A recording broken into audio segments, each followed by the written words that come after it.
Ni hao, salut à tous, j'espère que vous allez bien. Aujourd'hui, nous allons parler des barrières mentales. Des barrières mentales qui bien trop souvent nous empêchent d'aller plus loin et enfin de nous réaliser. Laissez-moi vous raconter une petite histoire qui m'est arrivée lorsque je suis allé en Thaïlande. Vous le savez, la Thaïlande, c'est le pays de la boxe thaï, mais c'est aussi le pays des éléphants. Ces gros mammifères sont malheureusement en voie de disparition. Et entre parenthèses, la marque que nous sommes en train de réaliser avec Freddy va peut-être aussi servir à les aider. Mais pour en revenir au sujet, donc ces éléphants, en fait, il y en a dans pas mal d'endroits. Nous étions dans le quartier de Phuket et en fait, il y a des éléphants et où les touristes peuvent monter sur ces éléphants. Bien évidemment, ça faisait partie de notre voyage. On voulait et on tenait absolument à voir des éléphants, mais pas de les monter. Parce qu'il faut savoir qu'en fait, là-bas, ils sont plutôt maltraités, entre guillemets, parce que ces éléphants, ils sont une source de revenus, bien sûr, pour les Thaïlandais, grâce aux touristes qui vont monter dessus. Mais il faut savoir que les éléphants, pour la plupart, sont attachés toute la journée. Et là-bas, quand je dis qu'il fait chaud, il fait chaud. Et donc, ces éléphants, eh bien, eux, ils restent sous le soleil à attendre les futurs clients.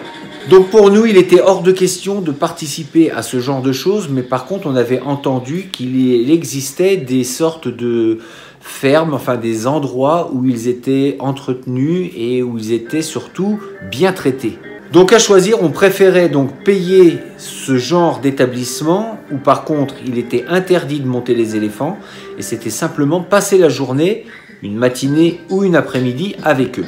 Donc on a décidé de passer toute la matinée avec ces éléphants. Donc nous sommes partis là-bas et nous avons donc contribué à leur bien-être d'une certaine façon. Donc je vous passe un petit peu en revue rapidement ce qui est prévu. Donc vous allez avec ces éléphants, donc vous allez les faire manger, vous nettoyez les aliments, vous vous nettoyez les mains pour pas leur donner des microbes, pour pas leur donner le Covid.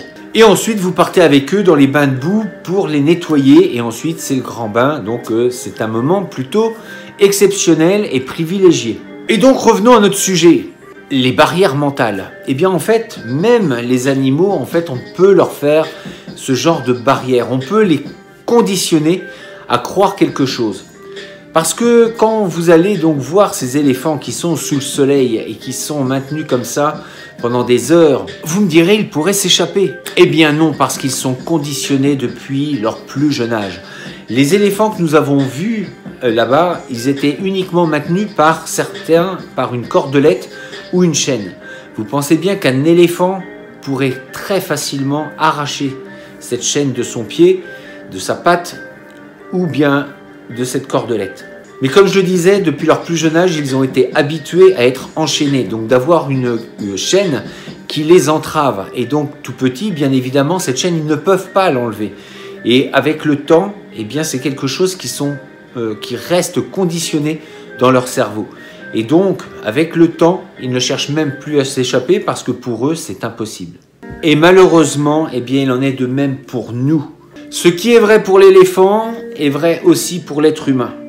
Depuis très longtemps, nous avons nos propres barrières, nos propres chaînes. Et avec le temps, nous nous sommes habitués à ces chaînes et nous pensons qu'il est normal de vivre ainsi et que tout rêve que nous aurions pu avoir est voué à l'échec. La bonne nouvelle, c'est que vous pouvez casser ces chaînes.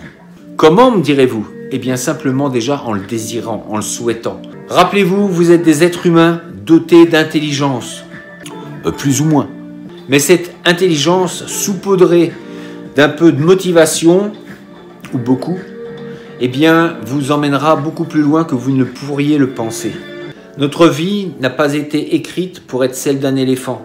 Elle n'est pas non plus écrite pour être enchaînée. Nous sommes des êtres libres doués d'une conscience qui ne demande qu'à être exprimée. Écoutez vos rêves, vous en avez la capacité, croyez-moi, beaucoup plus que vous ne le pensez. Alors, remotivez-vous, je compte sur vous. Abonnez-vous si ce n'est pas fait, la petite cloche, le partage, obligatoire. Et puis, on se dit à très bientôt pour une prochaine vidéo. D'ici là, restez forts, restez beaux et surtout, restez bienveillants. Ça y tient.